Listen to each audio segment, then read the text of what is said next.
With Golden Globe and Critics' Choice Awards nominations coming out, I decided it is no better time than now to just give a brief depiction of how I see the Best Picture ranking going on. This is not going to be detailed as some of my other videos are. This is just a quick snapshot of where the race is as of today, which today's date is Wednesday, December 13th.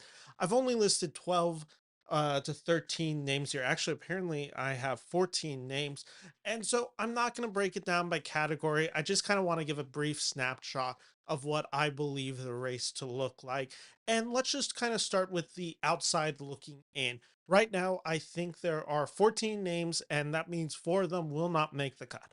I think on the outside is these four films. And let's start with number 14, The Iron Claw, which I will say, if you're talking about stock, this one's going way, way up because this movie, I'm about to see it today. Actually, I have my screener for it today in theaters. So, and I've been hearing a lot of great things about this movie. Thus, this movie could easily climb up in the ranks if it is good. And all I've been hearing is that this movie's really good and that could make it climb. So we also know A24 is really good at running a campaign. Thus, I don't think the Iron Claw should be discounted yet, even if it's a bit of an uphill battle. For number 13, I have a film that I haven't seen yet, and that's the struggle with this list. Some of these films are just not readily available yet, and that is actually impacting my voting for them, or I not voting, I should say, but impacting how I judge them on this ranking. And this one is All of Us Strangers with Andrew Scott and Paul Mescal in this movie, I should say. It's again just this case of how readily available is it to see this movie. Critically, it's been doing quite well. However, this just isn't lighting up the box office in any way. It's in very limited release. This movie gets a big push around the Christmas. Maybe you could see this movie sneaking up, but it's a big battle to climb up because right now these 10 are big movies and you're going to have to take down one of these big movies. Number 12, I have, and I actually didn't know what to do with this movie until the last second. Let me give some logic right here. The Academy always seems to nominate one foreign language film, one international release, I should say. And I think that trend will continue this year. And I think there's two movies you could really look at as being very good contenders to get in. Why it seems to only be one, that I cannot say. However, if I'm going by that trend and I wanted to make sure one international release was on this list, at number 12, I went Anatomy of a Fall. Again, a movie that has not screened in Sacramento, but this one did premiere. It was a neon release. This one has had good reception. It won the Palme d'Or, which that's what Triangle of Sadness got. Triangle of Sadness got that nomination. It, interestingly enough, it shares a star in Sandra Hüller, who we'll be mentioning in a second. Apologies, because I know I did not pronounce that name right. Anatomy of a Fall is outside looking in. And then number 11 leaves the film that I just think Warner Brothers is doing such a disservice to this film if they actually wanted to get nominations. There's no real reviews on this movie. There's been some social media buzz about it from because I guess the social media embargo isn't enacted right now, even though the actual review embargo is still acted. This film did not get any Golden Globe nominations, which is shocking considering they have a musical slash comedy category, and it just seemed like perfect catnip for the Golden Globes. I just right now it doesn't feel like The Color Purple is really making the impact that it needs to make. If it wants to get nominated, it has to kind of be seen.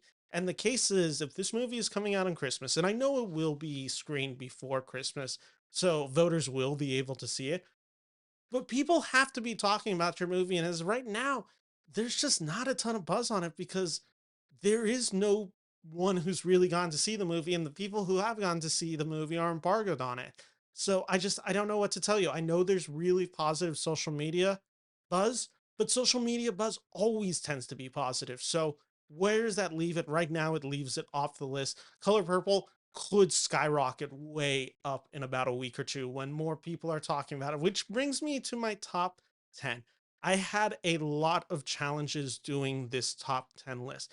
And I actually think it's most interesting to start at number one real quick, which is bad list making. However, I think it is important to just denote that there is one front runner right here, and everyone has to beat this movie if they want to win Best Picture. I think it is undeniable that Oppenheimer is at the number one spot. I think it's been at the number one spot maybe this entire year before the film even premiered, and it's not wavering. And now, could you say that maybe it doesn't have the strength that it did a month ago now that there's more competition? Sure, you could easily say that. But until I start seeing proof that Oppenheimer is going to lose or not get nominated or anything that kind of suggests the tides are turning on this movie, I'm going to go with the $1 billion box office sensation, critical, financial, just Christopher Nolan getting his reward until I cannot. So Oppenheimer is the film to beat at number one. And all these other films, 2 through 10, are the ones that I kind of see ranked as what could and will beat Oppenheimer and what is in position right now and what's going up and what's going down. So number 10, and this is the one that I painstakingly had to think about. Originally, I had Anatomy of a Fall at this. I am going to go Jonathan Glazer's The Zone of Interest, not just because of the timely aspect of this movie. A24 is A24. They're just an incredible company to market and finance your movie and support it at getting Oscar buzz. So that's a big thing going in the favor of The Zone of Interest. I think the other aspect of this movie is just the way people are responding to Jonathan Glazer's art. Definitely his peers. You've just hearing so many of them praising, cheering this movie on, just supporting. This film is getting a lot of critical buzz. Golden Globes mean nothing. And I want to emphasize that. The Golden Globes, those awards mean nothing. However, the international body did end up voting the zone of interest, which maybe is showing that there's a lot of support internationally for the zone of interest. Again, I don't know exactly what to say. However, it does just feel with the critical success that it's having, making all these year end lists, and the fact that it's about to premiere, I just think it's in a good place to get a nomination. Coming in at number 9 is May December, a movie that I already reviewed on this channel. So if you want to check out that review, and if you like this video, guys, please like and subscribe to my channel. It really does help. So I'm trying to get to 500 followers by the end of the year. So if you like this, hit the like and subscribe button down below. But so I did review May December. And this, to me, this was a movie that I thought would be pretty divisive. Critically, it seems to be doing quite well. It's actually doing quite better than I thought. The fact that it got as many Golden Globe nominations was kind of a surprise. And again, as much as I say the Golden Globes do not matter because they do not matter, the fact that they are out there and you'll have Natalie Portman, Julianne Moore, Charles Melton attending these events and promoting the movie is of note. And thus, they will be more in front of voters, even if those voters are not voting for the Golden Globes.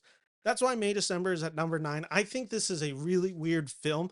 And this is certainly not a film that I see Hollywood and the Academy going to, basically, as it is kind of it's lampooning Hollywood and actors, and I just don't see some people getting on board with that. Coming in at number 8 is the other A24 film. You could argue this one should be lower. You could argue that it's not on the list. Maybe some would even argue that it's higher. I'm going Past Lives here at number 8, a movie that I am ashamed to say that I have not seen yet. I'm actually borrowing a copy from my friend soon, so I will have a review for that soon, and I will be reviewed before I do my best of the year list unquestionably. Right now, it just feels like there's so much love and praise that I think it's gotten from that category that I described before, where fan fervor can only get you so far. It seems comfortably in the conversation and continuing to get the praise and support. And A24 can just do a lot with that. So Past Lives just feels like the movie that will. It's like the feel good story of this year, if you will. And maybe it goes on to have more nominations. We'll see. Number 7 is a movie that I actually had maybe a little bit lower a few weeks ago, but with all the critical praise from the year and best list, from just all the support Scorsese has always received with his fellow filmmakers, I just think Killers of the Flower Moon is undeniable in its nomination. I don't really foresee any future where it wins. However, I do think it is safely nominated, and that's why it is in number 7. And it also is now available to stream. Sorry, not stream. It is now available to buy. You can buy it digitally on iTunes or VOD. that will help it get seen, and it will be available to stream soon. So more people are going to be able to sit down and see this 3.5 hour film. Coming in at number six, I've had some weird thoughts about this movie. I'm maybe one of the few who's just not buying the Barbie surge as much as other people are. And again, it's still making this top 10 list, don't get me wrong. It's just that I have to kind of see it to the point that the Academy is actually going to award Barbie a toy about, or sorry, a film about a toy, the best picture prize, and I just don't see it. I think it's going to be a fun story. I think they're going to love having Margot Robbie, Greta Gerwig, Ryan Gosling there. I'm sure it will win in other categories. I just don't see it likely winning best picture. However, it is going to be in the race, I think. But I'm less confident as it than I am in the other five above it. Coming in at number five, a film that I meant to see this weekend, just didn't get the chance to. I'm hoping to see it this weekend now, and that is Maestro. Bradley Cooper, who directed one of my favorite films in 2018 with The Star Was Born.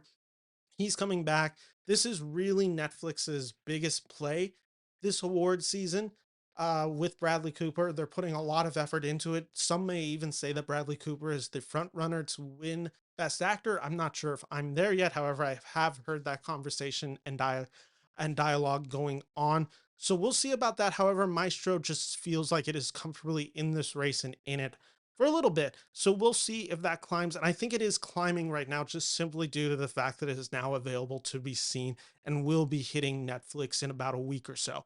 Coming in at number four is Poor Things, a movie that I also will be able to see this weekend. It is finally hitting Sacramento on the 15th, and thus I will be checking it out as soon as I can.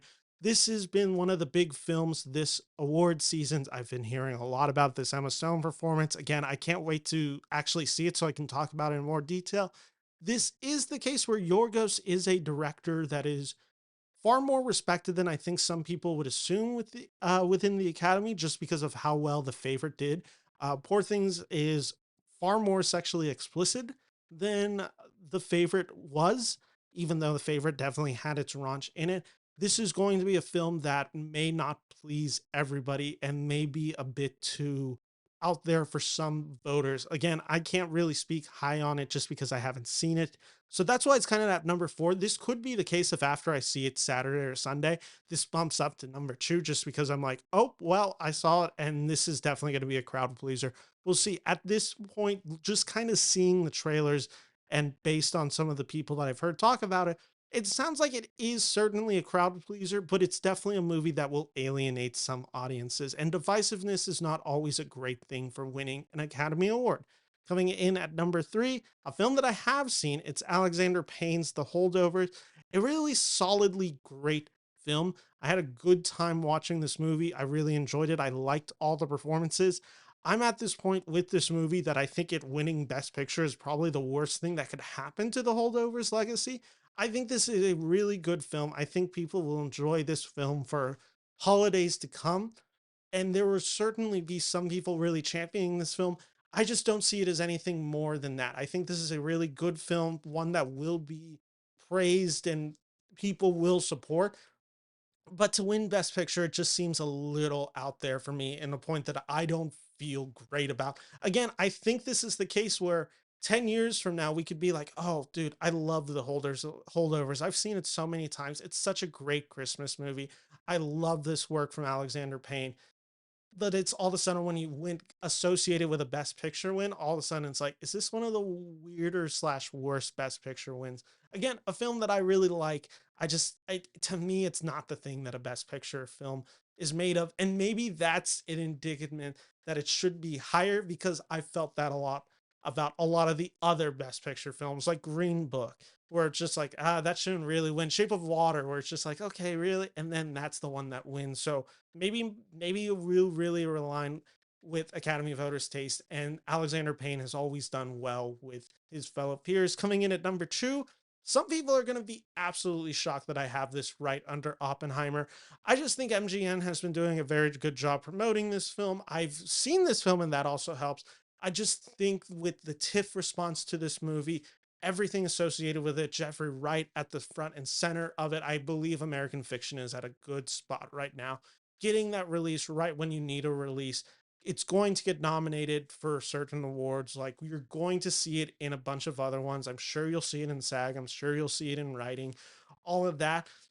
I just think it's in a good place to be at number two. And I could see this one being a big crowd pleaser while being a little bit more thoughtful and provocative than some of the other films there. Thus, I just believe American Fiction is in a good place to get nominated and maybe be the film that upsets it. It wouldn't be the most shocking thing to think American Fiction wins Best Picture, even if I don't necessarily agree with that choice. I do think it's safely at number two at this moment. So, again, to recap the list, I have Oppenheimer at number one, The Holdovers at number, sorry, let me restart that. I have Oppenheimer at number one, American Fiction at number two. At number three, I have The Holdovers. At number four, I have Poor Things. At number five, I have Maestro. At number six, I have Barbie. Killers of the Flower Moon at seven. Past Lives at eight. Nine is May, December. And 10 is The Zone of Interest. So that's my power rankings for this moment. I'll be revisiting this type of video as the awards go on, as we get more nominations, as we hear more, as honestly as the more I see these movies and have actual ability to talk about some of them, because of this list of 14, I have seen, let's just count the ones I haven't seen. I haven't seen Poor Things. I haven't seen Maestro. I haven't seen Past Lives. I haven't seen Anatomy of a Fall. I haven't seen The Color Purple. I have not seen The Zone of Interest. I have not seen All of Us Strangers. And I have not seen The Iron Claw. I'll be seeing probably like four of them this weekend, but at this moment, that's eight films that I haven't seen. So we'll see how this all goes as I get to see these movies. Basically, what I'm saying is please let me see these movies as quick as possible because I want to talk about them and I want to champion these films in certain ways. And I really just want to be able to discuss them critically. So thank you all for watching. Again, if you like this video, make sure to hit like and subscribe to my channel. I'm trying to get 500 by the end of this calendar year. My name is Ben Friedman here from the Beniverse Movie Channel. Thank you so much for watching. Take care and bye-bye.